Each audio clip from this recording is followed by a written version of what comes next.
about your social life? You got anything you want to say about that? Or Well, wild and crazy.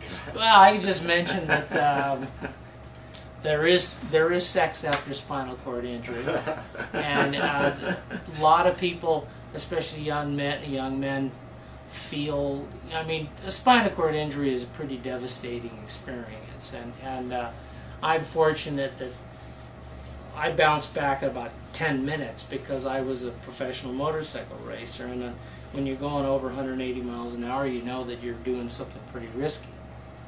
And I actually didn't know about spinal cord injury. I was naive and ignorant of that fact, like a lot of people. But when you're young and injured, your immediate reaction is, can I still do it? Can I still have sex?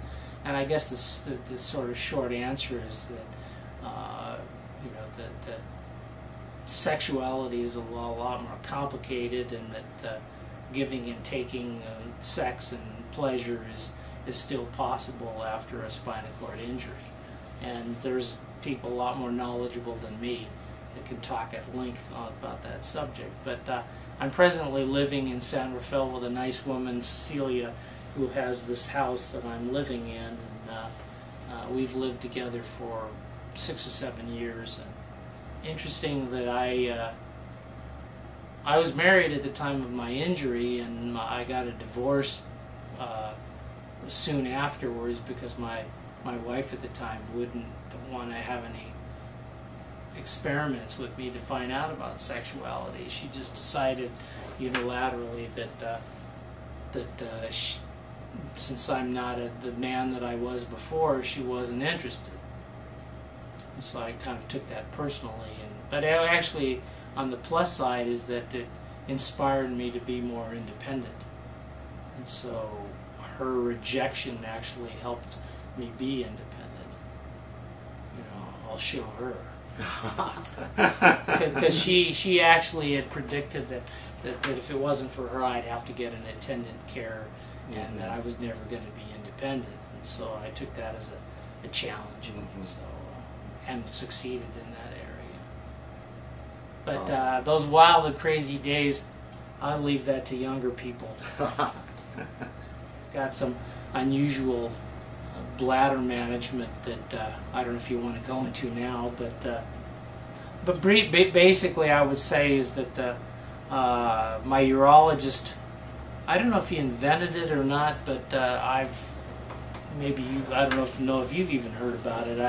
I take Ditropan like everybody. A lot of people take Ditropan to keep their sphincter and their bladder quiet so that they don't leak. It keeps the sphincter closed or relaxed.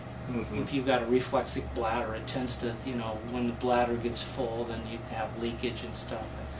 And I started getting a lot of bladder infections because I'd have a high residual levels, and so he said, can you do self-cath? And I have just enough hand function thanks to the tendon transfer to do that. But interesting was the technique of, instead of taking the drug orally, which has a lot of side effects, predominantly would be cotton mouth, but some lightheadedness or dizziness and some other issues. I dissolve a pill in a little bit of water and I inject it back up into my bladder after I've cathed myself. Oh. So I use a fairly big syringe and I carry those with me, and so every time I cath, I put in a little Ditropan, but then it's topical. It's sitting down in the bottom of my bladder, and it's very effective for preventing leakage.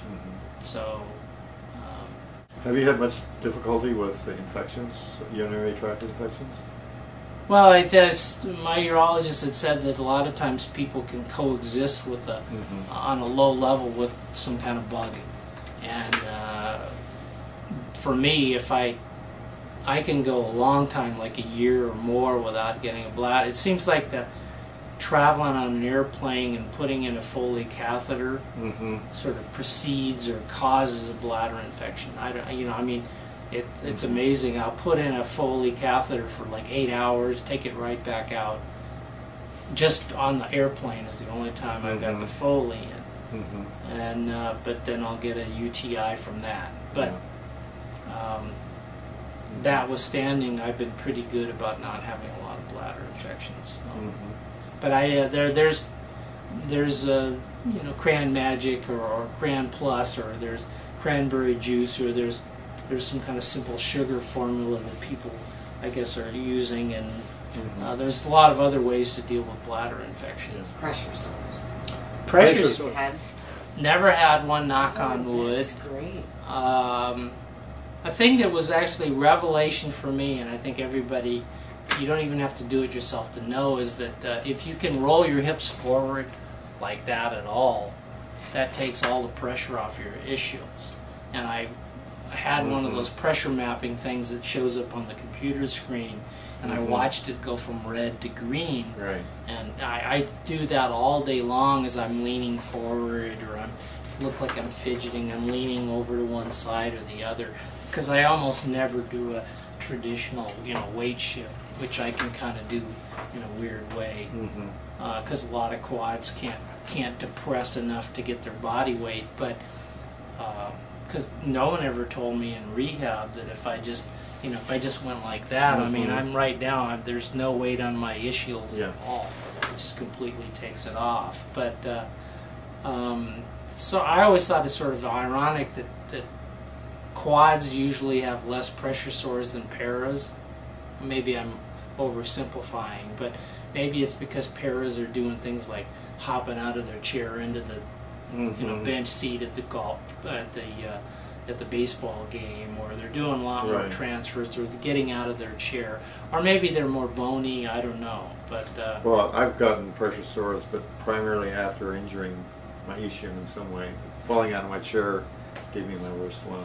Oh yeah, I guess I should say that I did have one. Ironically, I was going to my urologist, and I fell out of my chair. I designed a sort of a radical chairlift for the back of my minivan, because at the time nobody had the ramp vans.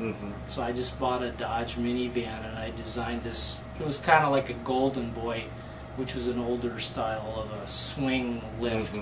But I had it at the back of the minivan, and I had a track, and I came all the way to the back, and then I was able to transfer. Well, I fell down and hit my left ischial on the parking lot, and so I have some scar tissue on that one. And so, as you know, once you have scar tissue, then it's a lot more likely to have a problem. But yeah, or just bruising it alone, you can't really do enough weight shifts to take care of a bruise. Oh, I didn't realize that like I fell in one of my many times here actually, and I had to go get my phone, and just the act of wheeling back, walking, you know, pushing myself, I had blood spots. I mean, I opened up a wound just because, you know, your ischial's right there under the surface of the skin. So you gotta be careful. But that taught me a lesson about always having a cell phone with me at all times, so that I don't have to do that. Oh, the devil with the devil, oh, the devil with the devil, oh, the devil.